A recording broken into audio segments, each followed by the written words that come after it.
Evening, I'm Shreya Dhoundial. Good to see you this evening. Come to think of it, ladies and gentlemen, no celebrations in India are complete without a spot of kalesh or bickering, as they call in English. So whatever the occasion, our principal politicians and political parties will dig out reasons to bicker their way into the headlines. And so, today, as India celebrated 150 years of Vande Mataram, we got a full-fledged war of words between the BJP and the Congress, quite literally.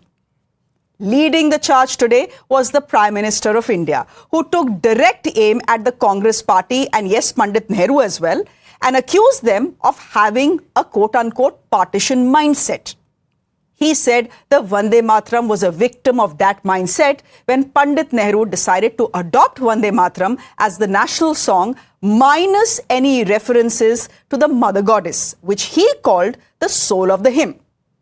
This, he says, was done to appease Jinnah and gang, who saw the song as an ode to a Hindu deity rather than to the motherland.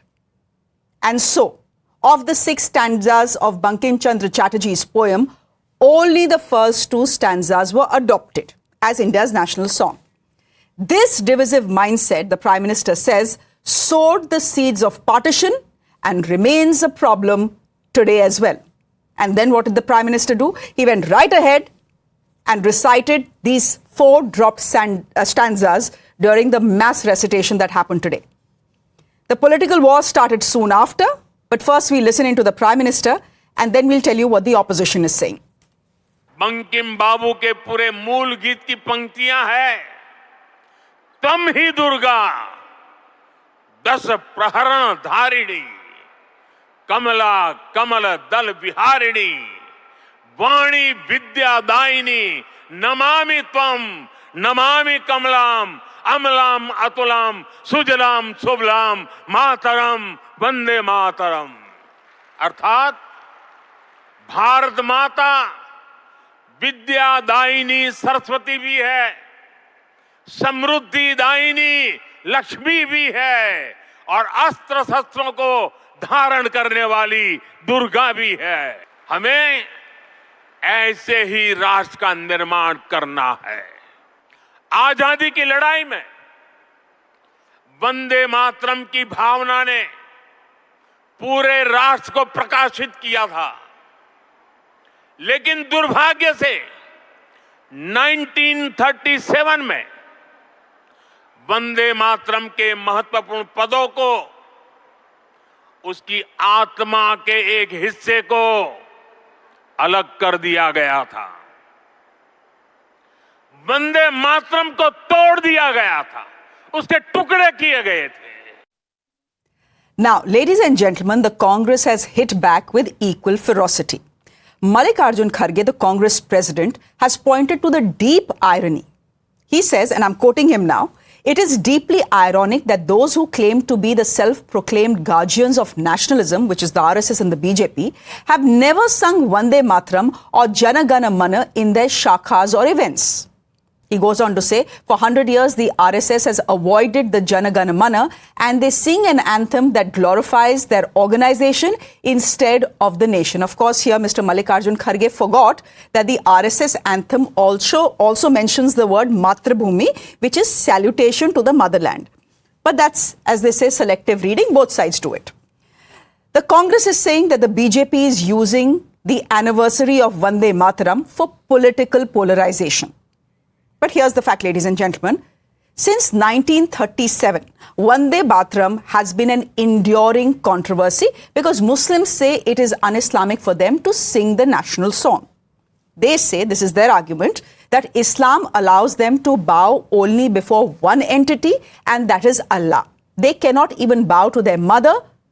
The counter to that always has been that the hymn that was adopted is a salutation to the motherland, and therefore no one should have a problem with it. But like in 1937, in 2025 too, there are political voices that are saying singing of Vande Mataram cannot be made compulsory. There has been a row in Jammu and Kashmir only yesterday, where Muslim groups have called the compulsory singing of Vande Mataram unjust and un-Islamic. In Maharashtra, where all schools were required to ensure the full song to be sung for a week, Well, that has run into controversy as well. And in Karnataka, there's been a controversy as well because a BJP MP has claimed that Vande Mataram should be India's national anthem because, well, according to him, Jana Gana Mana was written to welcome the British. I don't know where he got his history lesson from. Let's just, for the moment, sample some of the reactions that we are getting from the opposition. I request with due respect, consult someone who has knowledge.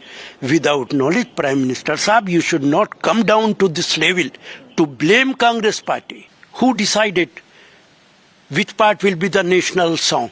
We decided. You were nowhere. You were standing with British government. You were opposing us. You were the part of conspiracy with British government. It was we, our forefathers, were fighting for the freedom of this country. जबरन किसी को कोई चीज पढ़ाई नहीं जा सकती। जो एक अल्लाह को मानता है, जो अपनी माँ का भी सजदा नहीं करता, वो जमीन का सजदा, सूरज का सजदा नहीं कर सकता। ये इस्लाम में कहा गया है और इस्लाम में सबसे बड़ा गुनाह अल्लाह का शरीक बनाना है। हम उसका अपोज थोड़ी करते हैं। हम तो हमेशा खड़े रहते हैं असेंबली के अंदर, पार्लियामेंट के अंदर, हम उसका सम्मान करते हैं। लेकिन मैं पढ़ नहीं सकता इसलिए कि मैं अल्लाह की इबादत करता हूँ। Now, ladies and gentlemen, back to Nehru, who I'm fairly certain is not resting in peace tonight. The BJP, to sharpen the Prime Minister's attack, has shared letters written by Pandit Nehru in September and October of 1937, and these letters were written to Netaji Subhash Chandra Bose. In these letters, the Prime Minister or the ex-Prime Minister is suggesting that the background of Vande Mataram is likely to irritate the Muslims. But of course, what is left unsaid by the BJP is what Prime Minister Nehru goes on to say in his next letter, again to Bose. He says people who are communalistically inclined have been affected by it. Whatever we do cannot be to pander to these communalistic feelings. But be that as it may, fact is that only two quote-unquote harmless stanzas of the hymn were adopted, and 150 years down the line, there is still a fight over it. If the BJP and the RSS feel so aggrieved, many people are asking, why have they not restored the full hymn as India's national song? Well, today, the BJP has reacted on expected lines, but its ally, the JDU, is seeming to be slightly uncomfortable with the controversy. Congress की जो working committee ने जिस तरह से वंदे मातरम के टुकड़े टुकड़े किए उस वक्त, वो एक बहुत ही सांप्रदायिक संक्रमण से पीड़ित उस वक्त कांग्रेस की सोच रही है। और आज भी जो लोग जो है वंदे मातरम से जो है वो कह रहे हैं कि साहब हमारा ईमान जो है वो खतरे में पड़ जाएगा अगर हम वंदे मातरम गाएंगे, तो उससे बड़ा कोई बेईमान नहीं है। ये केवल राष्ट्रगीत ही नहीं बल्कि राष्ट्रीय गौरव है। This is a dirty game. Vande Mataram is a national anthem. Jan Gan Mani is also a national anthem, and one should not reject or object on these sensitive issues. And religion does not come while singing the song, though Muslim they may be free to sing or not to sing the song. Okay, ladies and gentlemen, right now it is instrumental to know what the Supreme Court of India has actually said about the Jana Gana Mana. I beg your pardon, about Vande Mataram.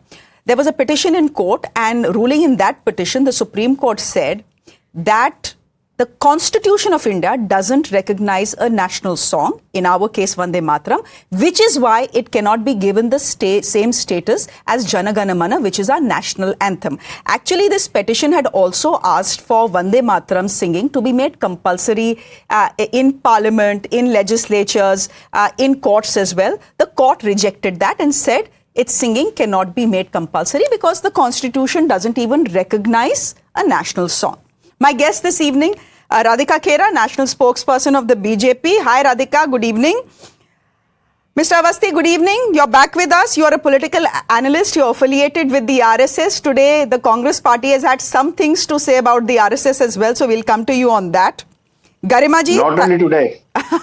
Yes, I know there's a running feud since 1937, but utna jayenge to pareshani ho jayega. Garima ji, spokesperson of the Congress party, good evening and thank you very much. And Professor Atikur Rahman, political analyst, joining us as well on the broadcast. Thank you very much. Radhika ji.